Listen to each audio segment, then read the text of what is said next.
Hello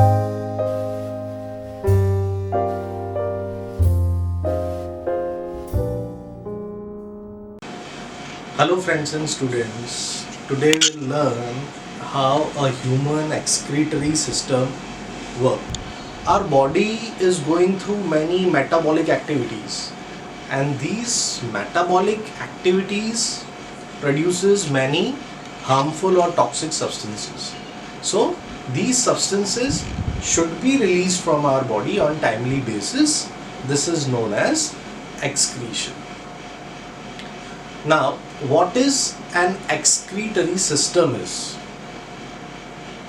An excretory system is consists of many different types of organs that together performs the function of excretion, or you can say the formation of urine, which consists nitrogenous waste like urea and uric acid. So these nitrogenous waste should be released from our body, and this process is known as excretion. And this whole system, the different organs doing this process, forms an excretory system. An excretory system is having a pair of kidneys, you can see. These are bean shaped and situated in our abdominal region, one on each side of vertebral column. Now you can see blood enters these kidneys, or I must say the impure blood enters these kidneys, and the blood will get filtered here, then forms urine. That urine passes through these two tube-like structures known as ureters. Ultimately, this waste, that is urine, reaches a bag-like structure known as urinary bladder. Once this bladder gets filled, because it is connected with the nervous system, the mass is sent to our brain that a person has to urinate. And you can see the last part over here, a tube-like opening known as urethra, and ultimately the urine is released through the urethra. So this is the whole excretory system: a pair of kidneys, a pair of ureters, a urinary bladder, and a urethra. So blood gets filtered out in these two kidneys. Now, as we discussed, that the blood gets filtered over here in these two kidneys. But now the question arises, how kidneys are being able to filter out this blood? There are many filtrating units inside these kidneys known as nephrons. Approximately there are 10 lakh nephron in each kidney, and these nephrons are the main filtrating units of these kidneys. They together performs the function of filtration of the blood. Okay, now we'll discuss the structure and functioning of a nephron. In the previous diagram, we saw that blood enters the kidney through renal arteries, and once the process of filtration is done, the filtered blood comes out from the kidney through renal vein.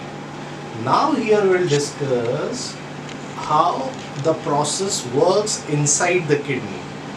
So it means how the nephrons works as a filtrating unit. Now here you can see the structure of nephron.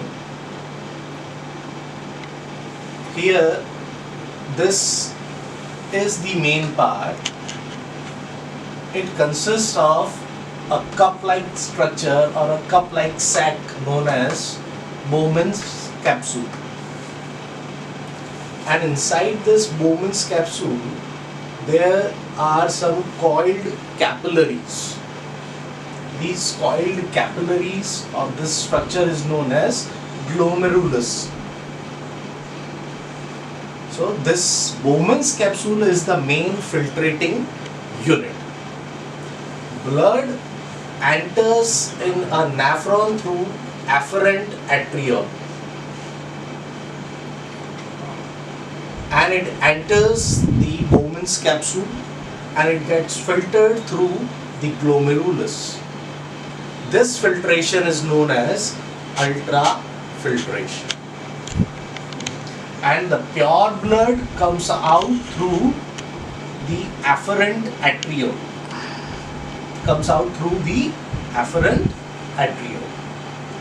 Now here you can see there are some convoluted parts. Convoluted means the twisted, or you can say the coiled parts. Okay.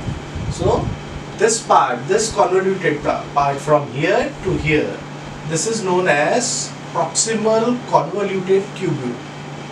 In short, it is also known as PCT, proximal convoluted tubule. Why it is known as proximal? Because this tubule or the tube part is near to Bowman's capsule or at the starting of the nephron. That's why it is known as proximal.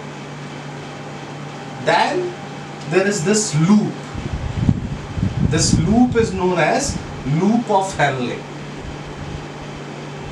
There are two arms of this loop. This arm from which the filtrate moves downwards is known as the descending arm of the descending loop. And this arm from where the filtrate moves upward is known as the ascending arm or the ascending loop.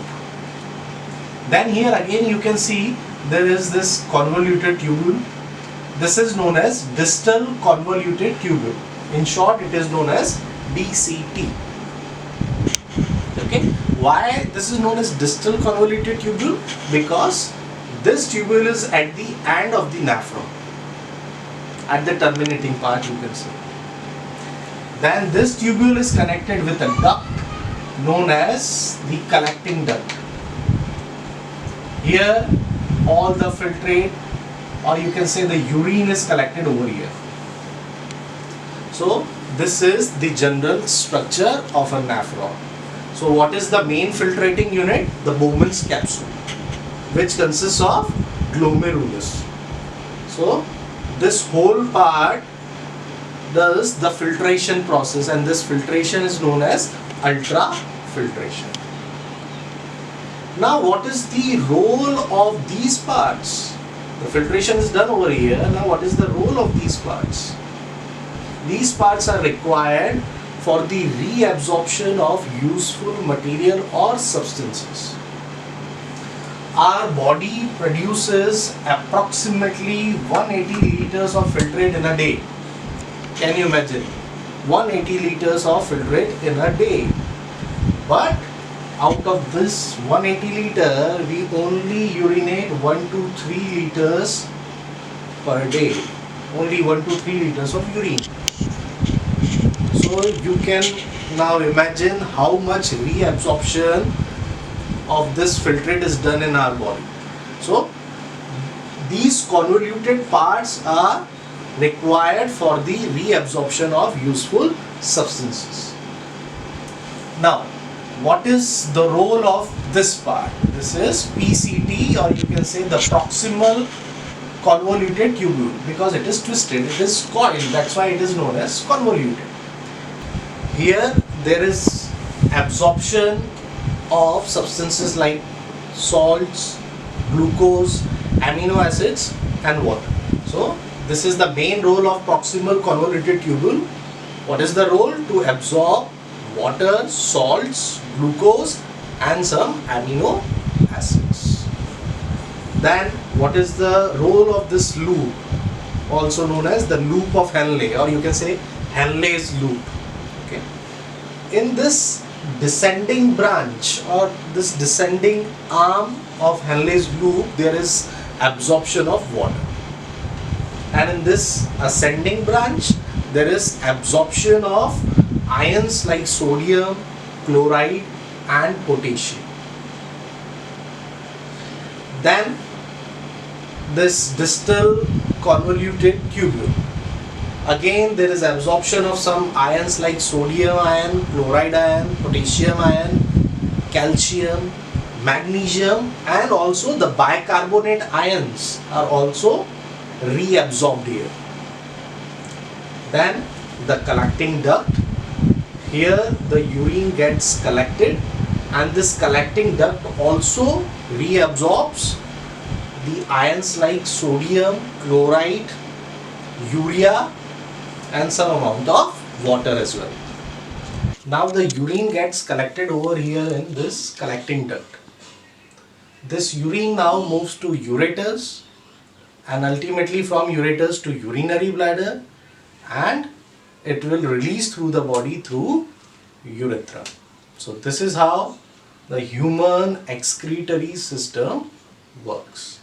Thank you.